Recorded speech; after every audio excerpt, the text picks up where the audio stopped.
আবারও চলে আসলাম সেই 7 নম্বর ঘাটে, সেই ভাইরাল কুলফি খেতে।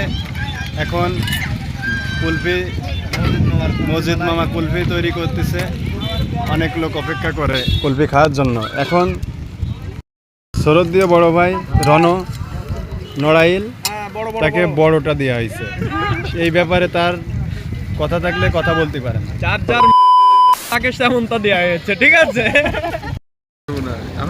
এর পরবর্তী কথা রাখছে শরৎ দিয়ে বড় ভাই মিথুন দাদা নড়াইল। কারণ আসলেই সেই স্বাদ। তাড়াতাড়ি চলো, বৃষ্টি চলে আসবে না, ওই দোকানে যে বসিতে চেয়ার নিয়ে চলো চলো।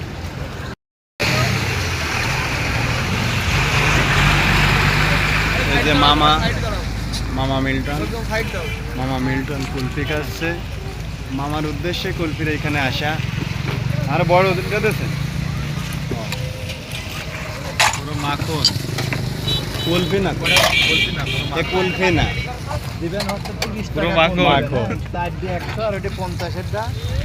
সেই এবার আসবো ভাই। আপনার যদি মুখে হাসি থাকে টাকা পাইছেন, 100% আমাদের ভালোবাসা পাবেন। অনেক ভাই বিরাদার আছে, ফ্রেন্ডলি ভাবে অনেক কোলাপান। এই জন্য আমি একটা কথা বলি, মুরব্বী মানুষ শান্তি নেই ছেলেপেলের ভিতর। না নাই ভালো ছিল ভাই। আর এই যে কোনো টেনশন নেই, আছি না ভাই, কোনো সমস্যা নেই। আমাদের বোলাকে আছি না দাদা। মিথুন দাদা, আপনারা এই যে ছাগলের সাথে তুলনা করেছেন, আপনি কি মাইন্ড করেছেন? মাইন্ড করার কিছু নেই, কারণ আমরা হচ্ছে গরিব মানুষ বেকার মানুষ, একই কথা। আমাদের কোনো মূল্য নেই, কিন্তু আপনার মূল্য আছে ছাগলের থেকে বেশি।